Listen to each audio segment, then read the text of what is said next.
Writing at School. This section is designed to serve both high school and college students. Writing is an inescapable part of school and college for students in most majors and concentrations.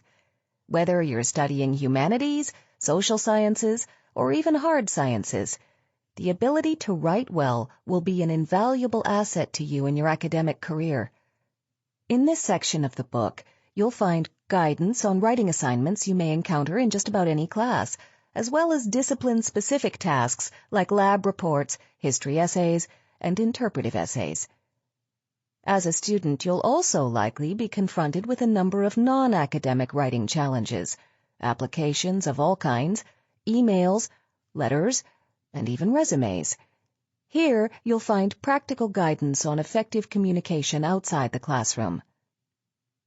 Writing skills are even more important as you make the transition from school into the real world. The National Council of Teachers of English describes good writing as the quintessential 21st century skill, and recruiters consistently cite writing skills as among the most difficult to find among job applicants. Developing strong writing skills in school will serve you well in your future work life. The basics.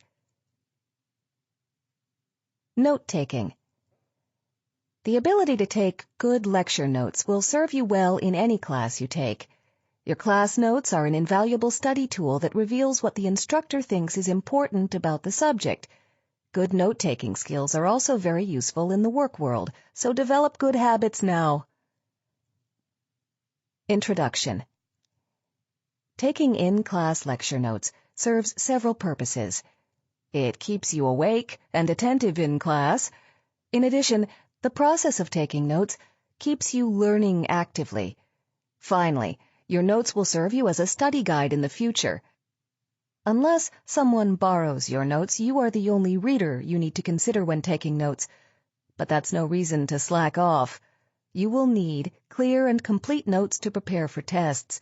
Do yourself a favor and do the best possible job. As you take notes, pay close attention to see if you can discern an outline for the material. Some instructors make this outline easy to see by providing slides or writing on the board. Even if your instructor doesn't do this, you should be able to see some kind of organization in the notes, which can help you understand how the instructor thinks about the material. Some students like to copy over their notes after class, using the first version as a kind of rough draft, then revising and filling in the gaps later. Reviewing your notes soon after class is a good idea, even if you don't choose to rewrite them, because it helps you retain the material and can help you identify areas you don't understand well. Do come to class prepared. You'll take better notes and learn more if you've done the assigned reading or other work before the lecture. Do choose the best medium for taking notes. Whether you take notes by hand or on a laptop will depend on your own preference and the content of the course. In math and chemistry classes, you may find it easier to take notes by hand. In humanities classes, taking notes on a laptop or notebook computer may work better. Choose the option that's most comfortable for you and that's acceptable to your instructor. Do listen actively. Active listening means that you're paying attention to key concepts, considering the relationships between ideas, noting transitions, and thinking about how the material fits into the course as a whole. If you just sit and write down what the instructor says without engaging with the material intellectually, you waste a valuable learning opportunity. You're going to have to do this work sooner or later anyway if you want to pass your exam, so you might as well do it now.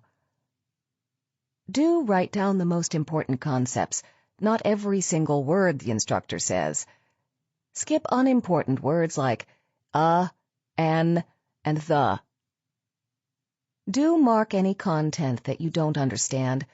Put a big question mark next to the information that doesn't make sense to you and ask your instructor to clarify it after class.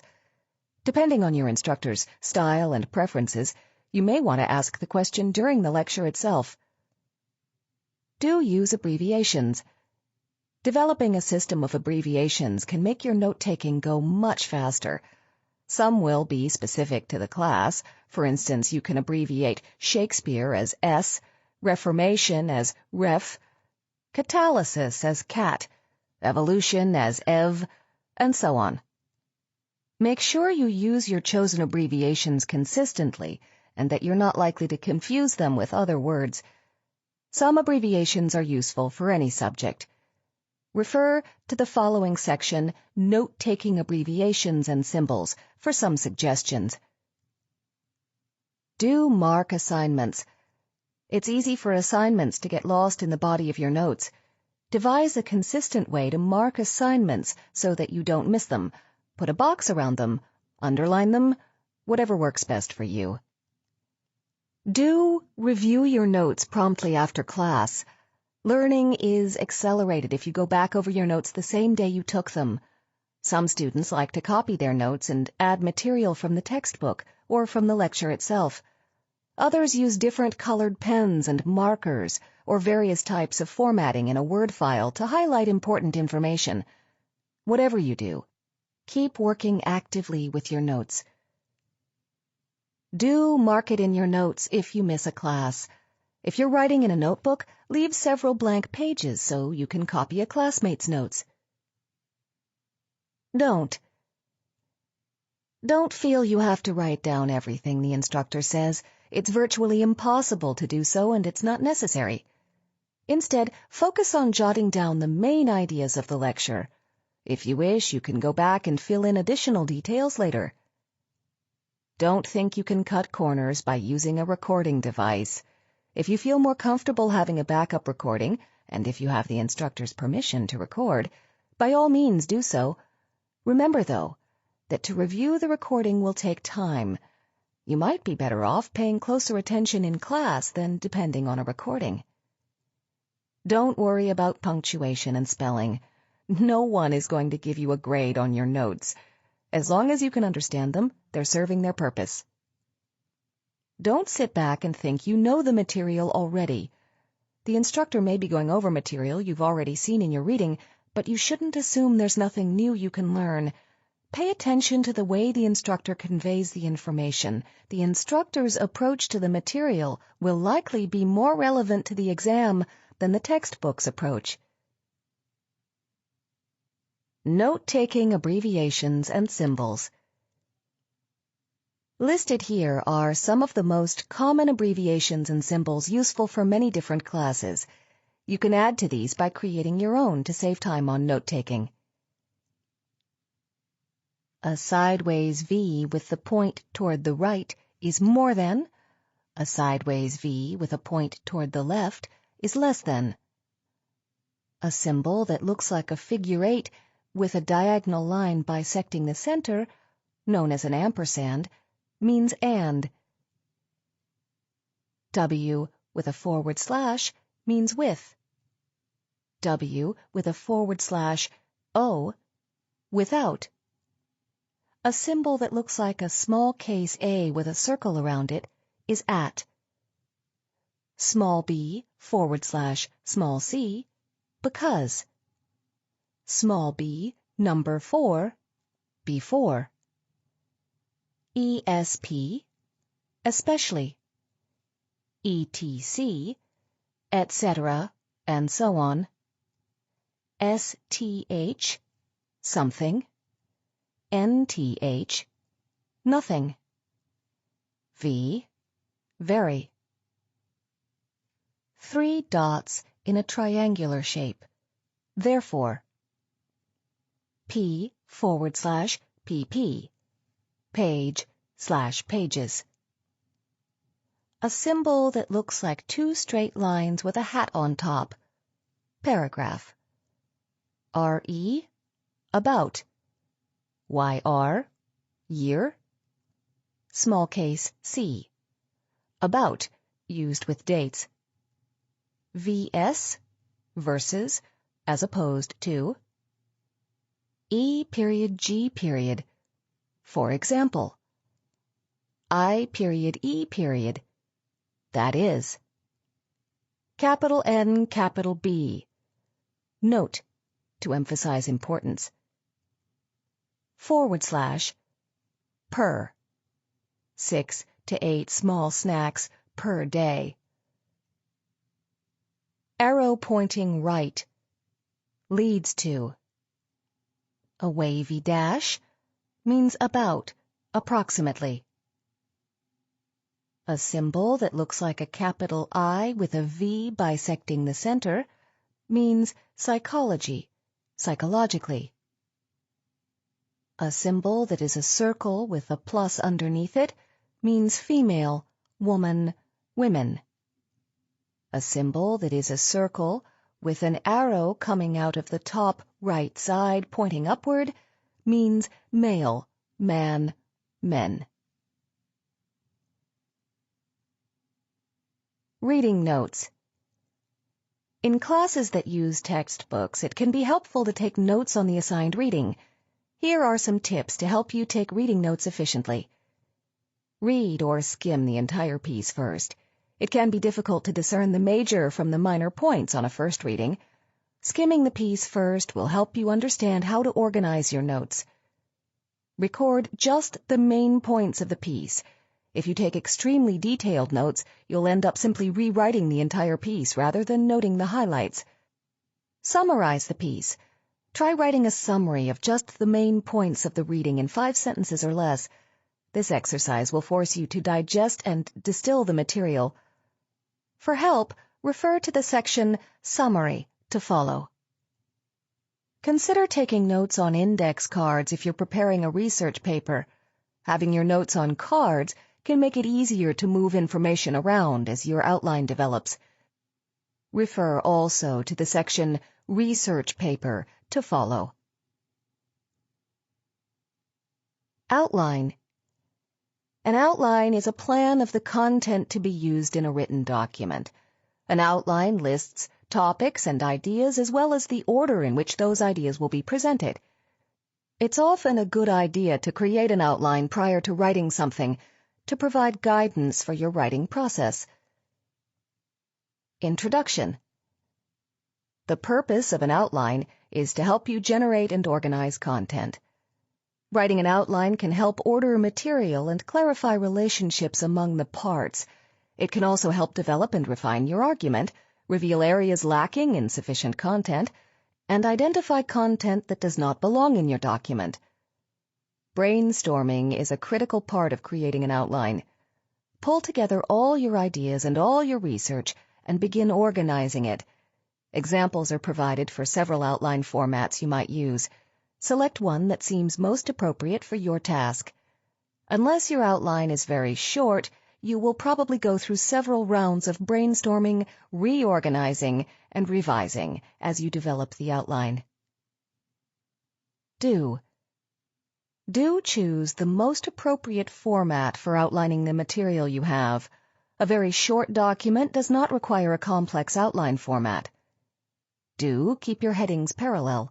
Most outline formats include several levels of headings, indicating the relative importance of that content. Make sure that all the content that appears at the same level is of comparable importance. Do subordinate. Use lower-level headings for information that is a component part of a larger topic or idea. Keep subordinate headings parallel with one another. Do be flexible. You may find that your ideas change as you work with your content and develop your outline. Be willing to adjust your overall argument or thesis to incorporate your new ideas. Don't rush it. Writing an outline appears to add another step and more work to the writing process. However, the point of outlining is to save you time and trouble over the long run. If you rush the outlining process, you may find yourself having to go back and make significant changes later in the writing process.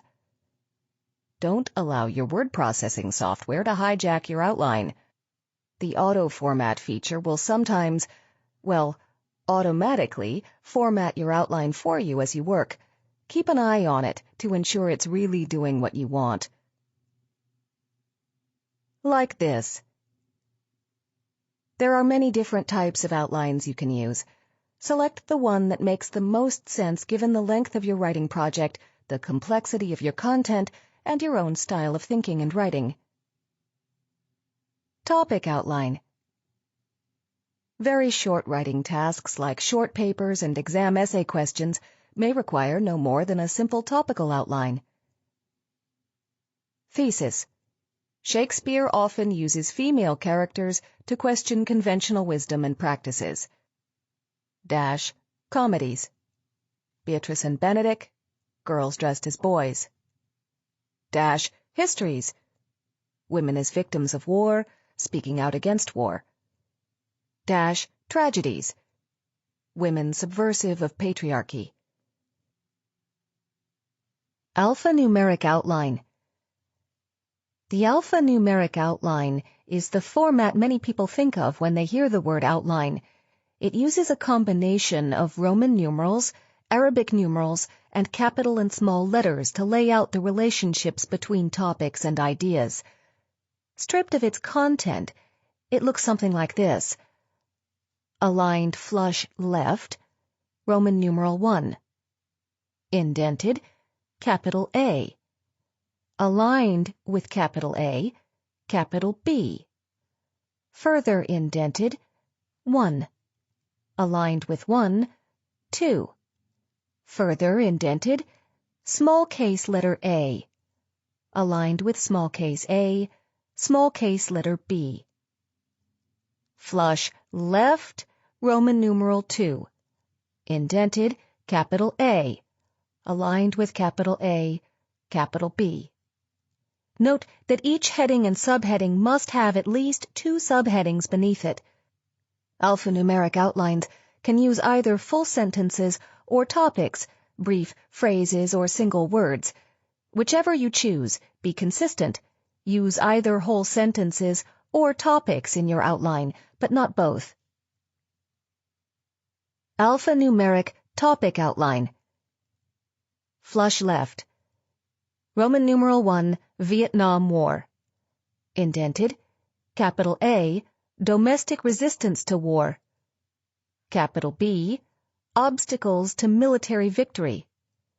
Further indented, number 1, conscripted army. Number 2, difficulties of fighting a guerrilla war. Further indented, small case letter A, unprepared for jungle warfare.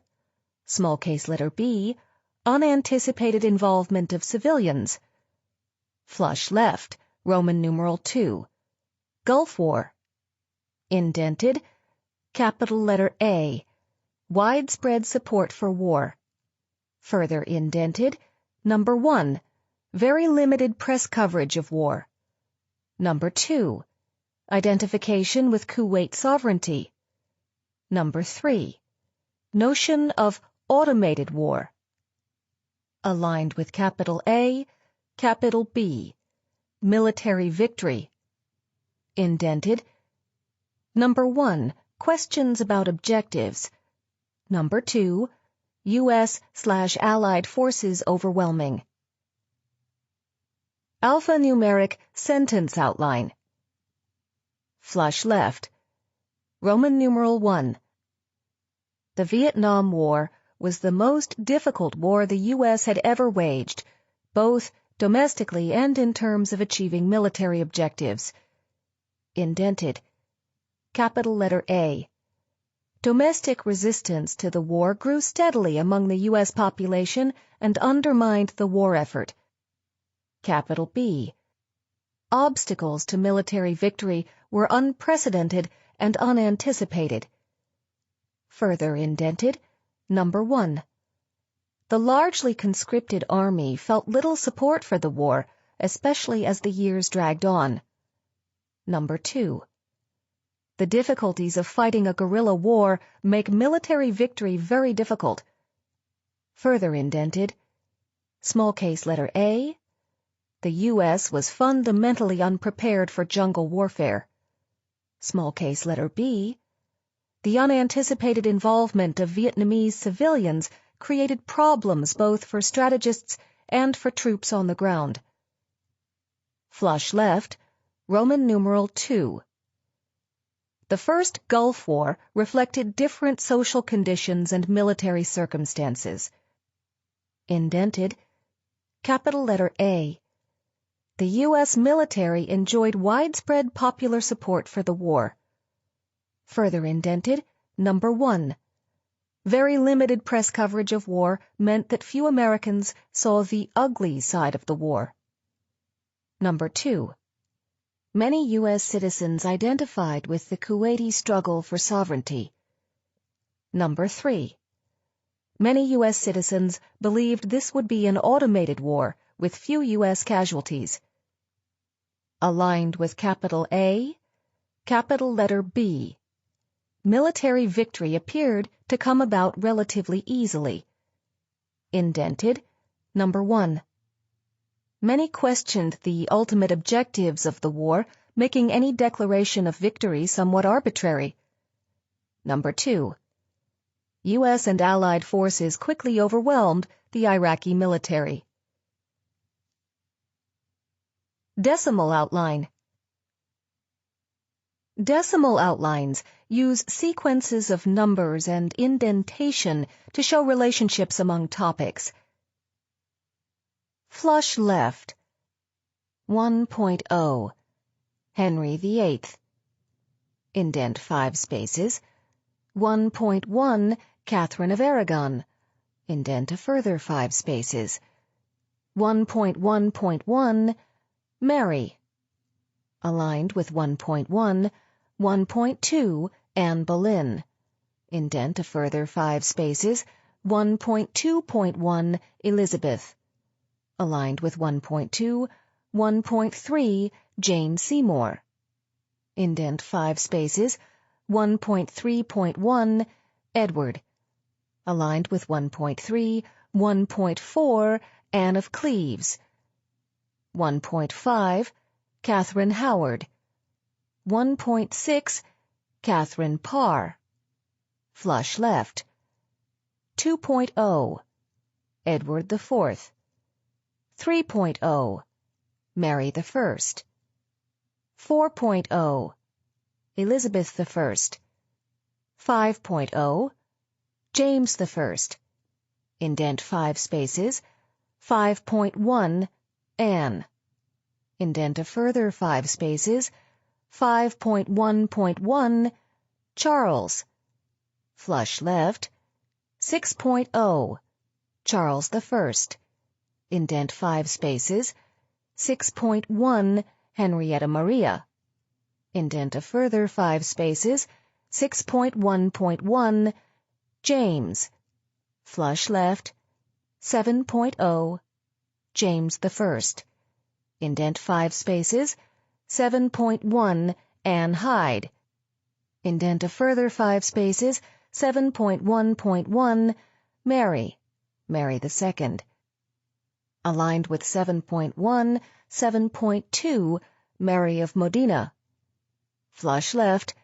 8.0 William III and Mary II. 5-paragraph essay outline. The 5-paragraph essay is a popular assignment in high school and college. This type of outline can help you organize your material. Flush left. Roman numeral 1. Introductory paragraph. Indent. Capital letter A. Topic sentence or thesis statement. Further indent.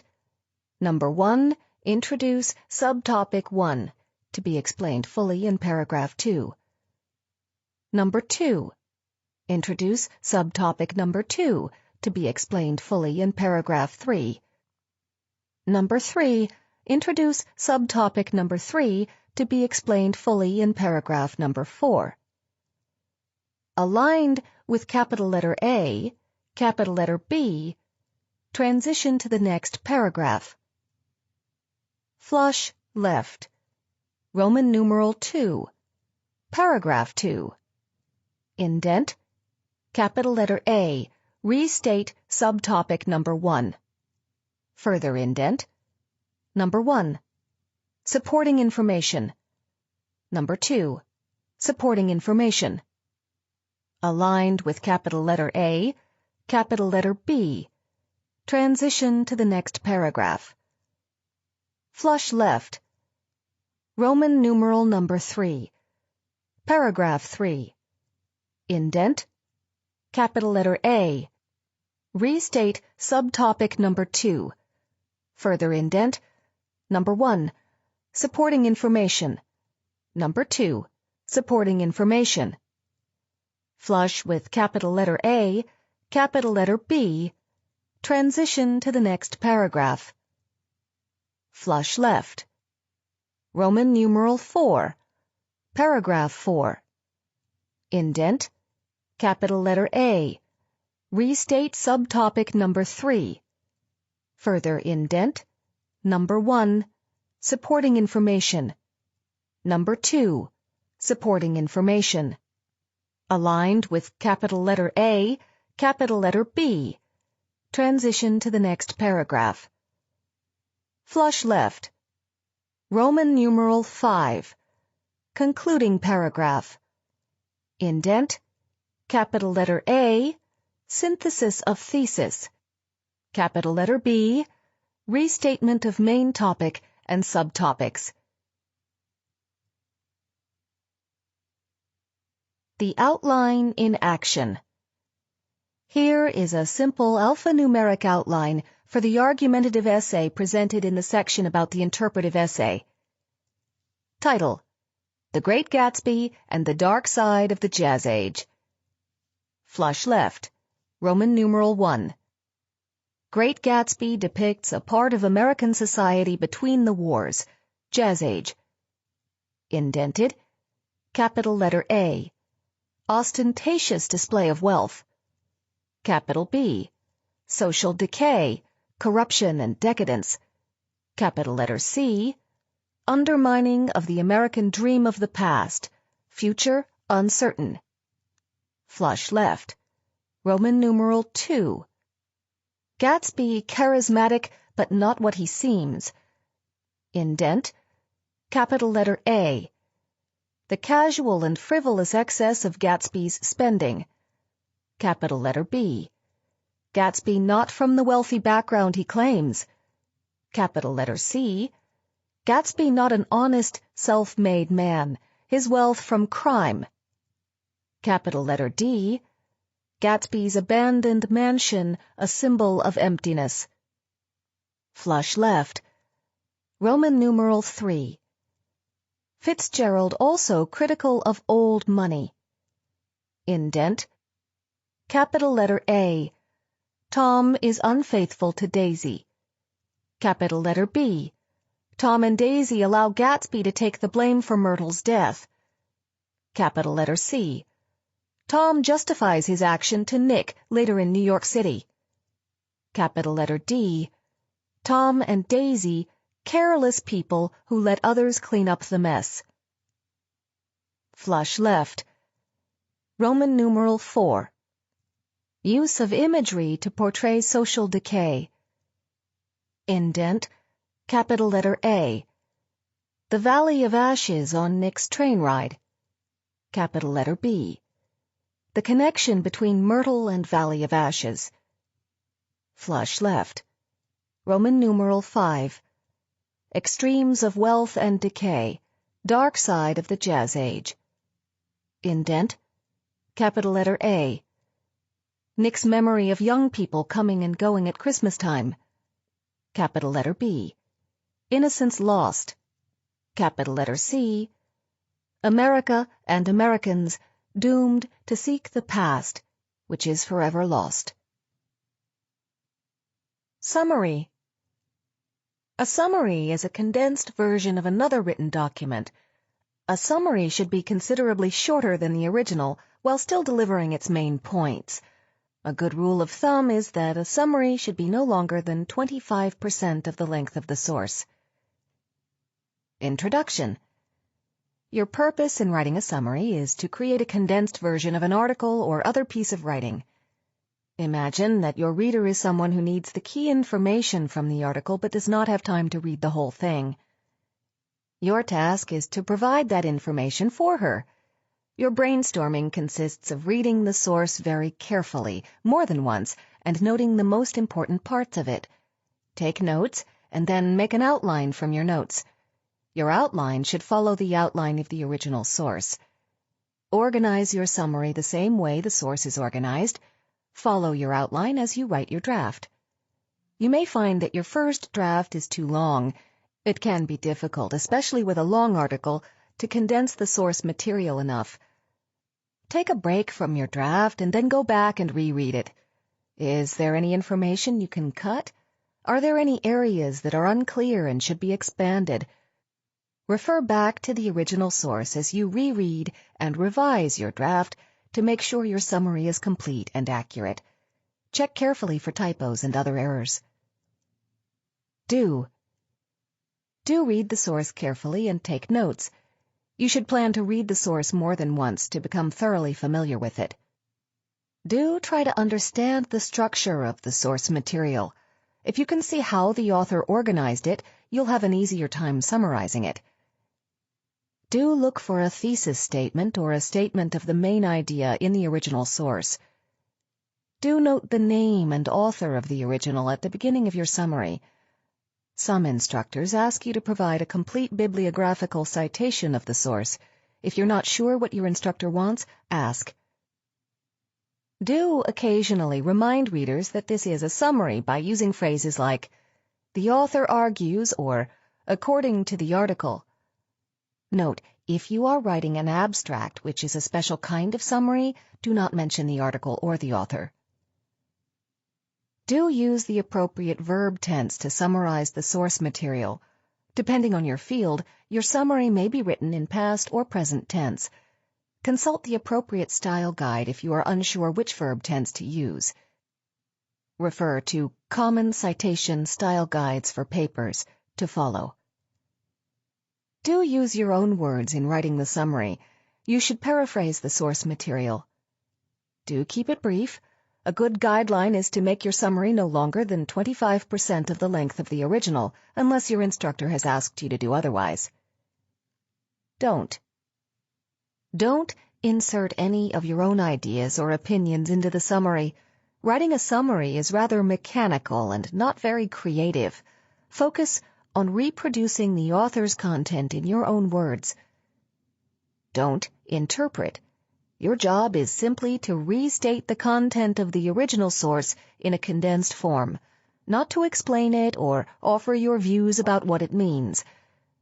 If your instructor wants you to write a response to the original, make sure you mark your response clearly. Don't copy any phrases or sentences from the original. Use your own words. If you must copy phrases in the summary, be sure you enclose them in quotation marks. Don't include examples in your summary. Summaries typically cover just the main points of the original and do not include examples that the author gives for illustration. Common Citation Style Guides for Papers. The purpose of citing sources in your papers is to make clear to your reader what ideas you have borrowed from others and what words you have quoted directly. If you're not sure what material you need to cite, refer to the section Plagiarism and How to Avoid It to follow. If you're still unsure, ask your instructor or tutor for guidance. Failure to cite your sources can be a costly mistake, so make sure you understand how to do it. Different disciplines and fields of study use different citation style guides. These style guides specify how to format bibliographies, footnotes, and endnotes, and provide other guidance about documenting your sources. They also offer general guidance about grammar, punctuation, word choice, spelling, and other topics. Here are the major documentation formats currently in use. Modern Language Association, MLA. Used in most English and literature classes. Consult MLA Handbook for Writers of Research Papers, 7th edition. New York, Modern Language Association, 2009. Or visit www.mlahandbook.org/fragment/public_index. Chicago Manual of Style, often just called Chicago. Typically used in history and some other social sciences. Consult the Chicago Manual of Style, 16th edition. Chicago, University of Chicago Press, 2010. or visit www.chicagomanualofstyle.org/16/contents.html. American Psychological Association, APA. Typically used in sciences and social sciences. Consult Publication Manual of the American Psychological Association, 6th edition. Washington, D.C., American Psychological Association, 2009. Or visit www.apastyle.org. Turabian. Often used in high school classes and also used by some historians. Consult Kate L. Turabian, A Manual for Writers of Research Papers, Theses, and Dissertations. Chicago Style for Students and Researchers, 7th edition. Revised, Wayne C. Booth, Gregory C. Cullum, and Joseph M. Williams. Chicago, University of Chicago Press, 2007. Or visit www.press.uchicago.edu/books/Turabian_citation guide.html.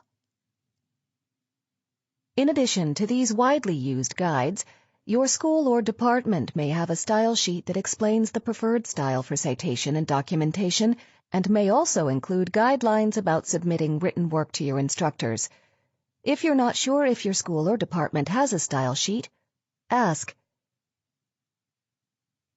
Annotated bibliography. A bibliography is a list of sources, books, articles, reports, video and audio sources, and web pages that includes author and publication information. It is found at the end of a report or essay. An annotated bibliography also includes a brief summary and perhaps an analytical evaluation of the source. An annotated bibliography may be part of a report or paper, or it may be a standalone assignment. Introduction. The purpose of an annotated bibliography in a research document is to assist and direct further researchers by reporting on sources. Often in a school assignment, it's to demonstrate that you've read your sources and understand them, and it serves as practice for real research. Assume that your reader is another researcher in the same field. An important part of brainstorming this assignment is deciding on the scope and focus of the annotation. Do you intend to provide a simple description of the source, or do you want to provide an analytical evaluation of it? The section Types of Annotated Bibliographies to follow offers some suggestions. Your annotated bibliography should be organized alphabetically by author's last name. Annotated bibliographies may look simple, but they contain a lot of detail. Allow yourself plenty of time between drafts to reread and revise. Carefully check the formatting of entries and make sure your annotations are consistent. Types of annotated bibliographies. Annotations may be descriptive or analytical. A descriptive annotation provides an objective summary of the content of the work. An analytical annotation offers critical commentary on the content from a particular point of view. Intended audience. For whom is this work intended? Why is it useful for that audience? Use. What is the information for? Significance. Why is this work important in its field? Methodology. What methodology does this source use? Value. How is this work especially valuable in the field? Author's background. What is the author's background and approach? Theoretical orientation. Does this text use a particular theory? Is it influenced by a particular theoretical orientation? Usefulness for your research. If you are compiling an annotated bibliography for a project you intend to do, how useful will this source be to you? As you plan your annotated bibliography, select which focus you want to use. Do start early on this assignment. Make sure you have the time to read all your sources thoroughly. Do use the correct citation format. Different fields have slightly different formats for bibliographies. Among the most popular are APA, MLA, Chicago, and Turabian. If you're not sure how to format your entries, ask your teacher or professor. Asking is better than guessing or assuming that it doesn't matter that much. Format is important. For resources, refer back to Common Citation Style Guides for papers. Do make sure all your annotations are about the same length. Don't write one sentence for one source and 6 for another. Give every entry roughly the same amount of attention. Do make sure your annotation style is uniform throughout. Annotations may be written in full sentences or in phrases. Once you choose a style, use it consistently. Do make sure your annotations are consistent in terms of information presented. Once you select a focus for your bibliography, stick with it. Don't attempt to write an annotation of something you haven't read. It defeats the purpose of the exercise, and it's extremely easy to get caught. Don't go on too long. Whatever the focus of your annotated bibliography, your entries should be brief and concise. Generally, 6 lines per entry is the limit. Like this. Here are some samples of entries for different purposes. In these examples, the first line of the citation is aligned flush left. The second line of the citation is indented 5 spaces, and the annotation itself is indented an additional 5 spaces. The titles of books go in italics. Value: Shapiro, James L. In italics, Contested Will, who wrote Shakespeare? End italics. New York. Indented second line, Simon & Schuster 2010. Indent 5 spaces more. Rather than take a partisan approach to the authorship controversy, Shapiro traces the genesis of the controversy and explores why authorship became a question in the first place. Audience: Shakespeare, William. In italics, Hamlet, a Norton Critical Edition. End italics. Cyrus Hoy. Edited, New York. Indent second line, W. W. Norton, 1963. Indent 5 spaces more. This edition's generous annotations make it especially useful for high school students.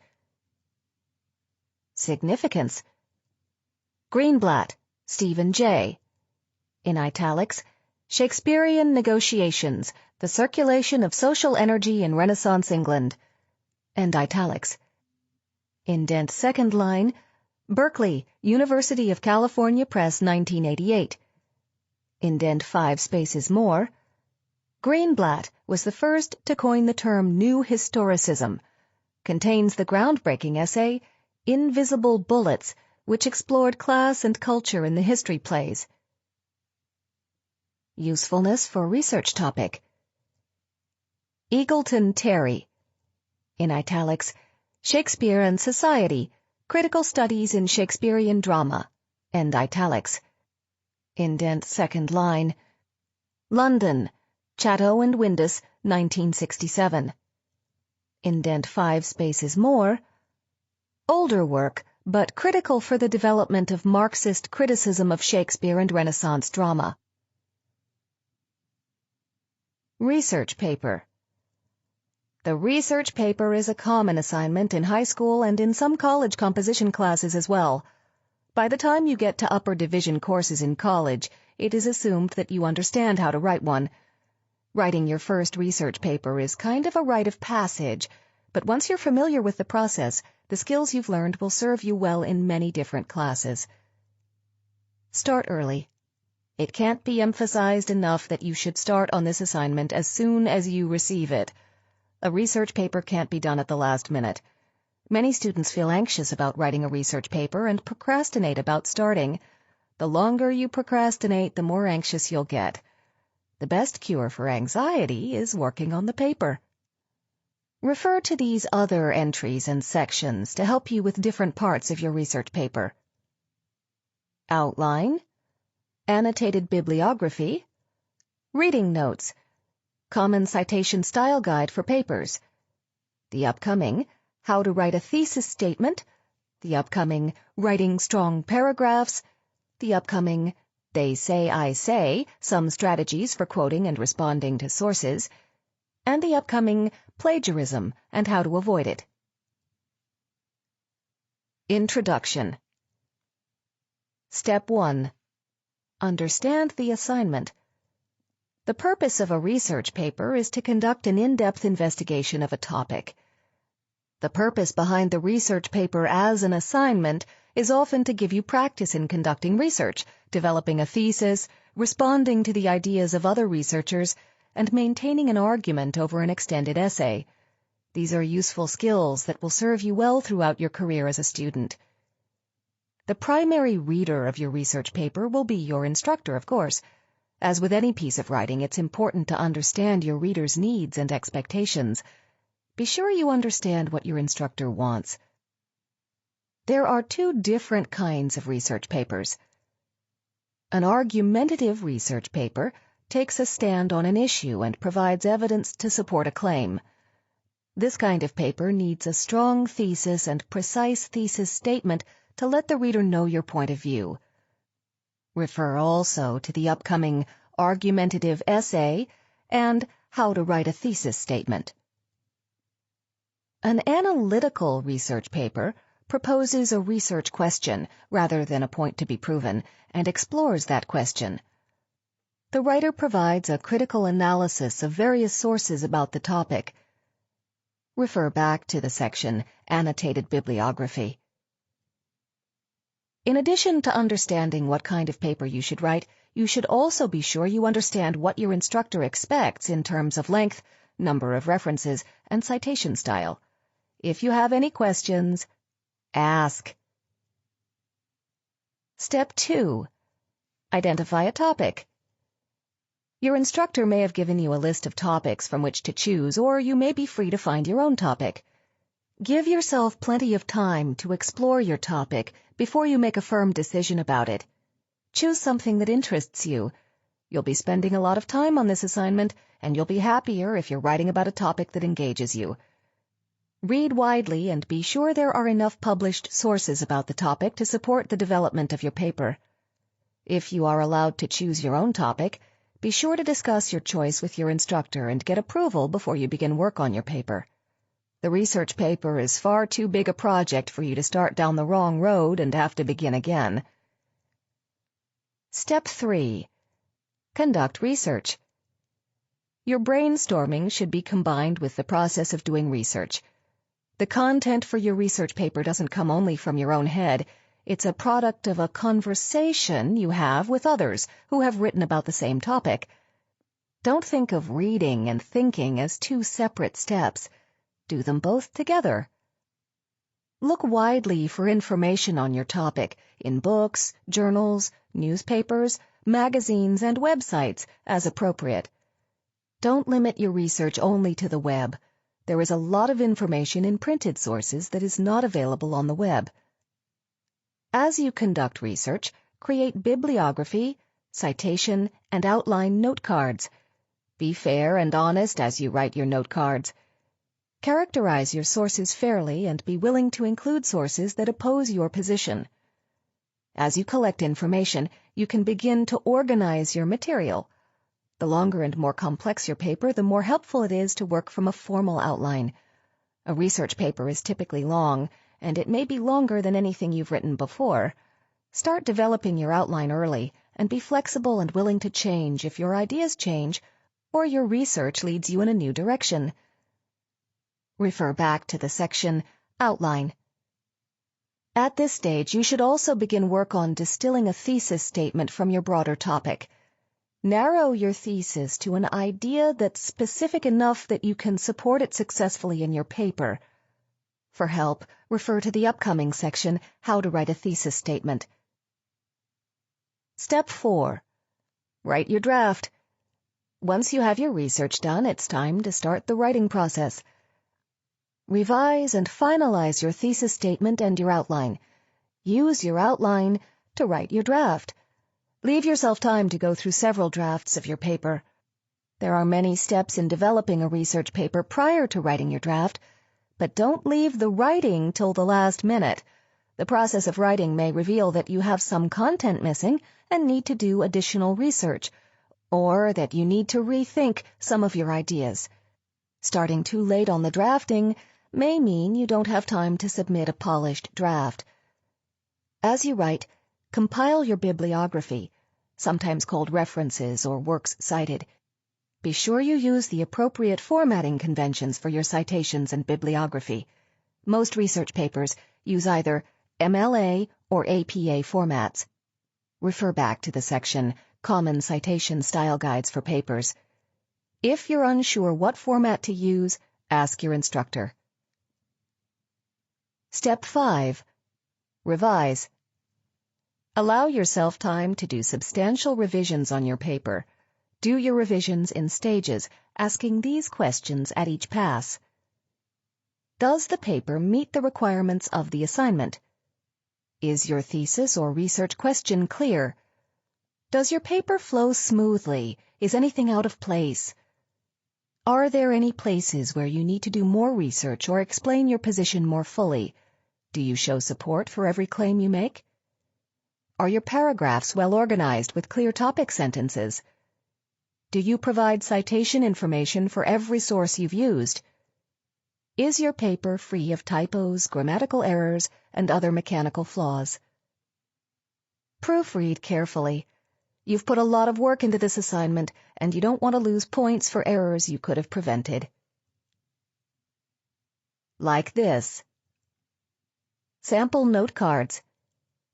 Note cards are an invaluable tool in researching, planning, and writing your research paper.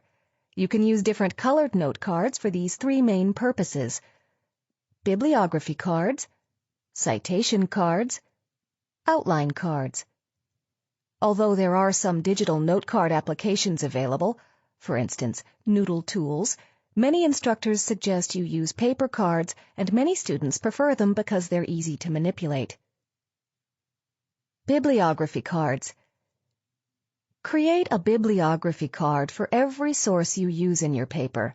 It's a good idea to create a card for a source even if you're not yet sure you're going to use that source in the final paper. It's better to have it and not use it than to need it later and have to go back and find the bibliographical information. Check to be sure you understand which citation format is required in your class. For more information, refer back to the section Common Citation Style Guides for Papers. Record the information on your bibliography cards using the correct citation format so you can easily transfer the information to the bibliography in your paper.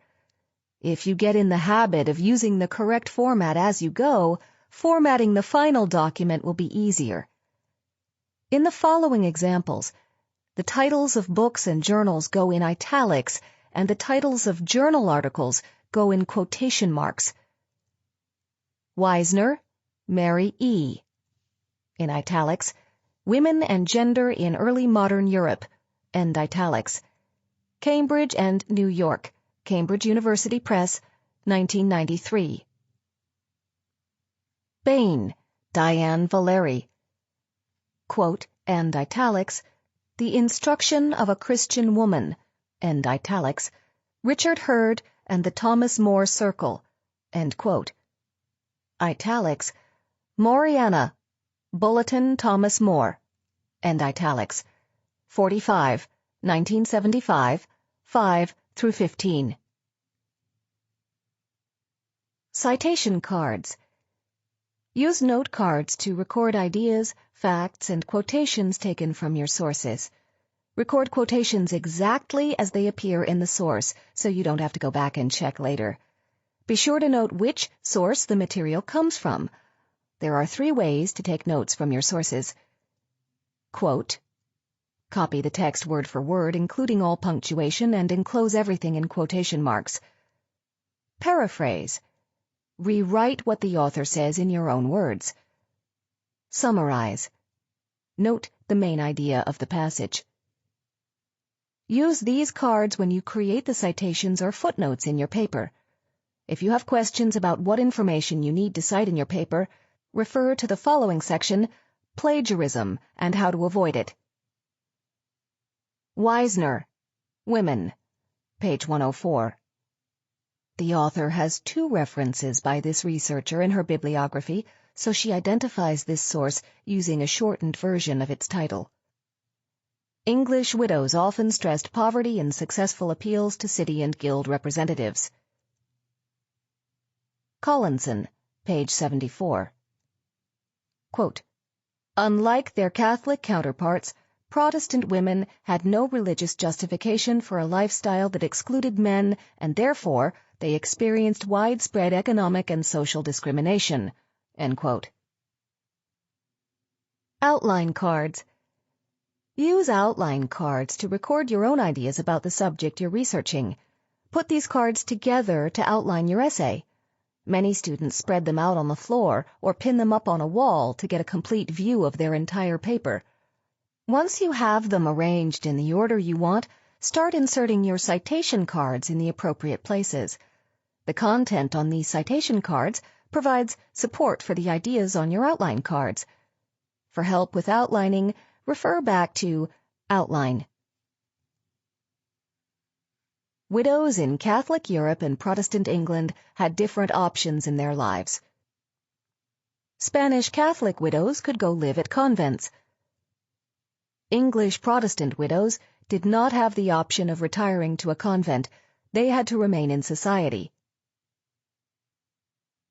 Sample title page. Check with your instructor and consult your style guide to see if a title page is required. Widows in Early Modern England and Spain. Ella Gillespie. History 201. Professor Simpson. December 7, 2013. Sample first page. Upper right corner. Gillespie 1. Widows in Early Modern England and Spain. During the early modern period, England and Spain were the 2 most powerful nations in Europe. How were women treated in those countries? One interesting way to explore this question is to delve into the treatment of widows in these cultures. Widows are an important case because they represent contemporary women at their most free, no longer under the control of either father or husband. Although some historians have pointed to the Reformation as a key point in the development of women's rights in Europe, other evidence suggests that Spanish widows may have had greater legal protections and social acceptance than their English counterparts. In Spain, a highly unified, state-sponsored orthodoxy, the Catholic Church, laid down strict guidelines for the behavior of widows. They were to spend their lives in quiet contemplation, and they were not to remarry. In Catholic countries, widows might enter convents, either as nuns or, more commonly, as residents. Footnote 1. For a discussion of the convent as a place of refuge for widows in late medieval Milan, see P. René Berstein, In Widow's Habit, Women Between Convent and Family in 16th Century Milan. 16th Century Journal 25, No. 4, 1994, 787 through 807. The teachings of the Christian Church were frequently disseminated through popular behavior manuals. According to P. René Berstein, quote, the special role of the widow as a model of piety has been developed in Christian thought from early Christian times. Ambrose, Jerome, and Augustine all wrote on the subject. The genre exploded, however, in the late Middle Ages, with behavior manuals on the 3 states of life of laywomen. Footnote number 2. Abedam, 789. Sample bibliography. In these entries, the first line of the citation is flush left, and all subsequent lines are indented 5 spaces. All titles of books and journals are in italics. All titles of articles are in quotation marks. This section may also be called references or works cited, depending on the citation format you're using. Check with your instructor to be sure you know which citation format to use for your paper. For more information, refer back to the section Common Citation Style Guides for Papers. Abbott, Mary. Italics. Family Ties, English Families, 1540 to 1920. And italics. London and New York. Routledge, 1993. Anderson, Bonnie S., and Judith P. Zinsser. Italics. A History of Their Own, Women in Europe from Prehistory to the Present, and italics. Volume 1. New York, Harper and Row, 1988. Bain, Diane Valeri. Quote, and italics, The Instruction of a Christian Woman, and italics, Richard Hurt and the Thomas More Circle, end quote. Italics, Moriana, Bulletin Thomas More, and italics, 45, 1975, 5 through 15. Bossy, John. Italics, The English Catholic Community, 1570 to 1850, and italics, New York, Oxford University Press, 1976. Camden, Carol. Italics, The Elizabethan Woman, and italics, Mamaroneck, New York, Paul P. Apple, 1975. Carlson, Eric Joseph. Italics, Marriage and the English Reformation, and italics, Oxford and Cambridge, Massachusetts, Blackwell, 1994. Collinson, Patrick. Italics, Birth Pangs of Protestant England, and italics, Basingstoke and London, Macmillan, 1988. Duffy, Eamon. Italics, The Stripping of the Altars, Traditional Religion in England, 1400 to 1580, and italics, New Haven and London, Yale University Press, 1992. Durston, Christopher. Italics, The Family in the English Revolution, and italics, Oxford, Basil Blackwell, 1989. Erickson, Amy Louise. Italics, Women and Property in Early Modern England, and italics, London and New York, Routledge, 1993. Goody, Jack. Italics, The Development of the Family and Marriage in Europe, and italics, Cambridge and New York, Cambridge University Press, 1983. High, Christopher. Italics, English Reformations, Religion, Politics, and Society under the Tudors, and italics, Oxford, Clarendon Press, 1993. Klein, Joan Larson, editor. Italics, Daughters, Wives, and Widows, Writings by Men about Women and Marriage in England, 1500 to 1640, and italics, Urbana and Chicago, University of Illinois Press, 1992. Laertes, Edmund. Quote, The Duty to Desire, Love, Friendship, and Sexuality in Some Puritan Theories of Marriage, end quote. Italics, Journal of Social History, and italics, 15, 1982, 383 through 408. McFarlane, Alan. Italics, Marriage and Love in England, Modes of Reproduction 1300 to 1840, and italics, Oxford, Basil Blackwell, 1986. 5 spaces of underscore followed by a period to indicate the same author as the entry above. Review of Lawrence Stone. Italics, The Family, Sex, and Marriage, History and Theory, and italics, 18, 1979, 103 through 126. Orlin, Lena Cohen. Italics, Private Matters and Public Culture in Post-Reformation England, and italics, Ithaca and London, Cornell University Press, 1994. Uthwaite, R.B. Italics, Marriage and Society, Studies in the Social History of Marriage, and italics, New York, St. Martin's Press, 1981.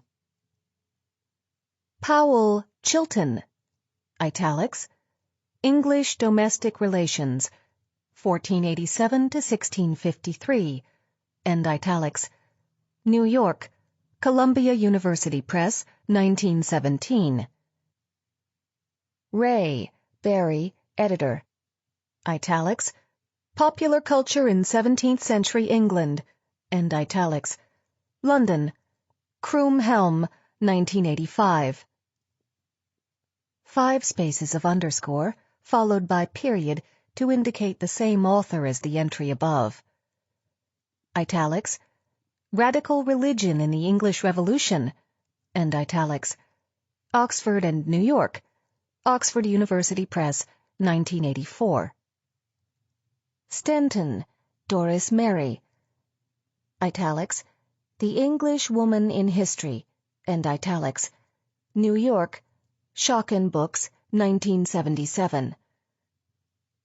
Stone, Lawrence, italics, The Family, Sex and Marriage in England 1500 to 1800, and italics, London, Wiedenfeld and Nicholson, 1977.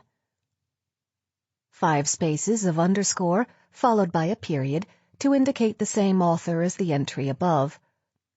Italics, Uncertain Unions, Marriage in England, 1660 to 1753, and italics, Oxford, Oxford University Press, 1992. Todd, Margot, italics, Christian Humanism and the Puritan Social Order, and italics, Cambridge and New York, Cambridge University Press, 1987. Travitsky, Betty S., and Adele F. Seif, editors. Italics, Attending to Women in Early Modern England, and italics, Newark, University of Delaware Press, London and Toronto, Associated University Presses, 1994. Wisner, Mary E. Quote, Spinning Out Capital, Women's Work in the Early Modern Economy, end quote. Renata Bridenthal, Claudia Kuntz, and Susan Stewart, editors. Italics, Becoming Visible, Women in European History, and italics, Boston, Houghton Mifflin, 1987, 221 through 250. 5 spaces of underscore followed by a period to indicate the same author as the entry above. In italics, Women and Gender in Early Modern Europe, and italics, Cambridge and New York, Cambridge University Press, 1993.